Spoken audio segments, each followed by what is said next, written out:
This 135-year-old newspaper says that Tesla is as cheap as it has ever been. Check this out. On a PE of 17 times 2024 earnings, Tesla is as optically cheap as it's ever been. Especially when you see that sell-side analysts anticipate 25% EPS growth. This article does make some good points, and it is positive about Tesla while also being just as equally negative about Tesla stock. So let's dig in. It starts with saying that some of its conviction, which is that Tesla stock will recover and hit all-time highs again. Some of its conviction is built upon a quasi-religious foundation that Tesla is the new Apple, which I believe not only is it going to be the new Apple, it is going to be multiple times bigger than Apple eventually. It will take quite a bit of time though. But I mean, Apple has been trying to get its car for almost a decade now, and they still don't have anything out. So it continues, in this worldview, the traditional vendors are facing an impending disaster as Nokia and BlackBerry did after the introduction of the iPhone. The purported analogy between handsets and automobiles is self-serving and wrong. Just like that statement right here, I believe, is also mostly wrong. Let's see what happened to Nokia. The iPhone was released in the middle of 2007. This right here is net income of Nokia from 2006 to 2021. In 2006, Nokia had a wonderful year, $4.3 billion in net income. That's a good year. What happened next year when the iPhone got released? Well, Nokia had another record year, $7.2 billion in net income. Wonderful. What happened later? Oh, it started shrinking back to $4 billion, which is still a great year compared to 2006. And keeping in mind that we were going through a recession, a wonderful year in 2008 too. And what happened 2009? Whoa, that's a big drop. Still profitable. I mean, that was still sort of a recession, right? So not too horrible. So maybe it's going to come back, right? And it did. For this 1 year, 2010, almost $2 billion in net income. Looks pretty decent. The iPhone has been out now for 3 years. Nokia is still doing just all right. Not great, but it's okay. And then 2011, that's when the disaster started. And what happened later? Oh, the losses are so big they don't even fit on the charts. Oh, that stings, right? But what happened later? Many of us have no idea what happened to Nokia later. We don't see the phones anymore. Is the company even still around? So let's see. 2013, losses still continued, but not that terrible anymore. 2014, $3.4 billion in net income. Wonderful. 2015, 2.5, pretty good. 2016, a big loss, then another big loss, then another loss, and then $7 million in net income, then a big loss again, and now it seems to be profitable. And when I go to Google and search for a Nokia phone in images, it only shows basically the old models. It barely shows these newer ones. So Nokia doesn't really make handsets anymore. Nokia now makes routers, network processors, and products for telecom infrastructure, including the 5G network. Interesting. So maybe, for example, some premium automakers that have really good interiors, maybe they could just make premium interiors for some other EV automakers. Nokia didn't just disappear, they just changed to what they did well. If I was going to say that the analogy between handsets and automobiles is wrong, well, I could maybe justify that by saying that, look, for iPhones, you certainly do not need to build a supercharging network. I mean, you can, but there's no need. Also, people change their phones once a year, once every 2 or 3 or 4 years, certainly. But with cars, people don't change their cars that often. I mean, I don't think I know a single person who keeps his phone for 8.4 years, but I know plenty of people that keep their cars for like 10 and 15 and 20 years.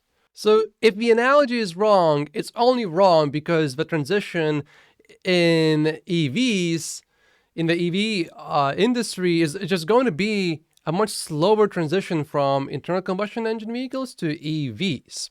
And then the article continues, yet still, and even with the stock down from $400 a year ago to $110 today, some, but not all, of the Tesla faithful are clinging onto a view that many incumbent automakers are on the verge of bankruptcy. Look, they may not necessarily go bankrupt, but they will be much smaller, and they will find different ways to make money. When the secured debt from a financing divisions is excluded, as is done by the rating agencies and presented by the automakers themselves, it reveals that many of Tesla's competitors making the transition from internal combustion engines to electric vehicles are awash with net cash. And so then it shows that most companies have more cash than, in theory, than Tesla. Of course, the article does not point out that these internal combustion vehicles may not be worth as much in the near future because no one in their right mind is going to buy them anymore. Then we are presented this graph of that shows automaker enterprise values, and we can see that Tesla is about double compared to Toyota. But when we look at EBITDA, Toyota is ahead of Tesla, but not by much. So you're telling me that Toyota is making a lot more cars than Tesla? Toyota is making about 6 times the cars, but is only making a little bit more money than Tesla, so yeah, this seems about right to me. And Tesla literally already had a quarter where Tesla made more net profit than Toyota while delivering a lot less cars. So this actually should be a lot bigger. Then the tone turns a little bit more positive. Tesla has made more progress in EVs than anyone over the last several years. Even after some late quarter discounting last month and slight miss on delivery expectations in the fourth quarter, the company still grew unit deliveries by over 40% year over year. Sure, Tesla is now down almost 70% since the end of 2021, but Rivian, Lucid, NIO, XPeng, and Nikola are all down as much or even more. We are not down because Elon Musk bought Twitter, and neither is Tesla, says this article. And here's a graph showing all of them, and it's hard to tell which one of those even is Tesla, right? I would like to point out that basically all of these companies are weak companies. BYD is a stronger company and it is only down 24%, which perhaps is roughly how much Tesla would have been down if Elon Musk did not go after Twitter at all and just focused on Tesla instead. It's actually quite easy to tell which one of these is Tesla because at the end of October is when Elon bought Twitter, and there's only one stock here that I can see that kept dropping very sharply down. It's not this one. This one actually went up. The one in white, well, it dropped a little bit, but not like a whole bunch. And there's a few more here that are down a little bit. This one right here is definitely an outlier, was above everyone else, and it just kept dropping sharply. And look right here, Twitter accepts Elon Musk's $44 billion acquisition offer. This was on April 25th. As you can see, BYD and Tesla were sort of, they were moving roughly together. And April 25th, right? Bam. quite a downturn, and then October 28th roughly is when finally Elon got his hands on Twitter. BYD stayed flat and Tesla down. Here I added S&P 500 as well. If it was not for Twitter, I am quite confident Tesla stock would be at least above that light blue line of S&P 500. The article makes a point that EVs were in a bubble just like many other stay-at-home stocks like Peloton, Zoom, and Carvana were, and NFTs and crypto and Dogecoin. Yeah, that does make sense. There was an EV bubble. I would agree with that generally, but if the company stays on track and outperforms by a crazy amount, which Tesla, I believe, would have been capable of doing that if Elon paid full attention to Tesla. And just to be clear, I believe Tesla will outperform because Twitter is going to be taken care of by Elon eventually, and Elon will pay a lot more attention to Tesla. And everyone right now is just freaking out and worried, thinking that Elon cannot run another company on a side as well. I believe he can. What makes Tesla far more interesting than the other deflating bubbles is that in its particular case, fundamentals were exceptional over the past few years. Now, this right here is exactly right, I believe. Analyst estimates back in early 2020 projected that the company's earnings per share 3 years out in 2023 would be $1.80. Guess what?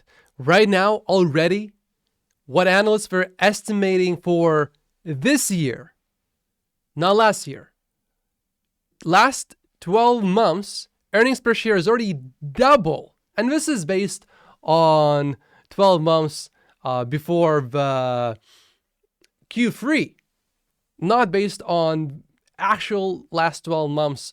We will have the next earnings report soon, and then the numbers are likely to look even better for earnings per share. So Tesla completely obliterated earning expectations in these last few years. Since early 2020, the company has seen a 5-fold increase in the fundamental expectations of the firm and nearly a 4-fold increase in the share price. This year does not make sense. Expectations increased by 5 times, but the stock price only increased by 4 times.